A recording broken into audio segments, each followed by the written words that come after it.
What's up, watchers of the Marvel Multiverse? Welcome back to the Marvelous Wave, and today we have some interesting news to break down behind one of the writers of Multiverse of Madness. But rather than talk about an aspect and a character that was in Multiverse of Madness, today we'll be talking about something that didn't appear that was heavily rumored. That of course being Superior Iron Man, the more sinister variant of the character that would have apparently been played by Tom Cruise, or so many fans thought. Superior Iron Man in Multiverse of Madness was rumored to be one of the leading members of the group known as the Illuminati, the most powerful superhero organization on Earth 838, with Superior Iron Man being one of the more sinister members. Through various rumors, we heard that this iteration of Iron Man actually possessed up to 3 Infinity Stones. Not to mention, again according to rumors, personally kept the head of Thanos in a jar as a sort of prize and reminder of Superior Iron Man's power. In the comics, Superior Iron Man is far from a hero, even though he would like you to believe that he is indeed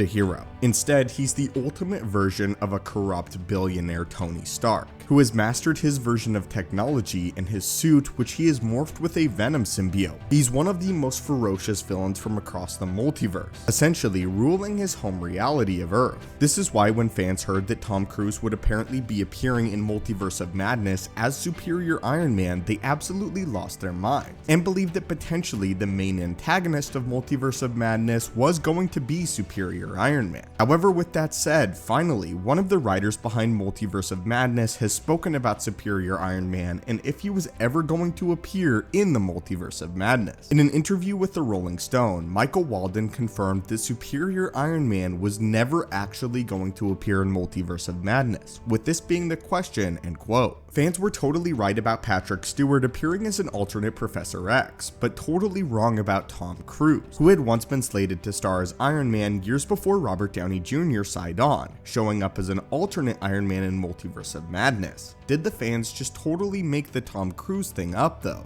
Michael Walden said this, "Yeah, that was totally made up. I mean, there's no cut footage of Tom Cruise, but I love Tom Cruise, and I said to Marvel Studios president Kevin Feige at one point, I was like, could we get Tom Cruise as Iron Man? I remember reading about that in Ain't It Cool News back in the day, that Tom Cruise was going to be Iron Man. So it's totally made up by fans. Still though, it was cool to see it being talked about online. I was like, yeah, that would be cool." He was then asked, so what did Kevin say when you asked him about Tom Cruise being Superior Iron Man? And he responded with, "Well, I mean, he was shooting Mission Impossible 7 and 8. So to be totally clear, did anyone ever reach out to Tom Cruise to play Iron Man? I don't believe so. I just don't think it was ever an option because of the actor's availability." So there it is, my friends. Basically, Tom Cruise being in Multiverse of Madness was completely made up and theorized by fans. And all the leakers that were talking about Superior Iron Man's scenes in Multiverse of Madness were ultimately completely incorrect. It's interesting though that the screenwriter actually had the same idea and did ultimately want Superior Iron Man to be a part of the Illuminati. But as soon as it was confirmed that the availability for Tom Cruise would not work out with Multiverse of Madness, it appears as if this was scrapped. But again, this is an idea that was thrown around, which means we very likely could end up seeing something like this in the future. But anyway, watchers, what are your thoughts on this? And what are your thoughts on all the leaks and rumors initially of Superior Iron Man appearing? And why do you think he didn't appear? Again, there's no reason to believe that he can't appear later down the line. It's just interesting that it was never really in the cards. As always, my friends, if you want to stay up to date with everything Marvel news related, hit that subscribe button and assemble and join our team, and I hope you have a great day.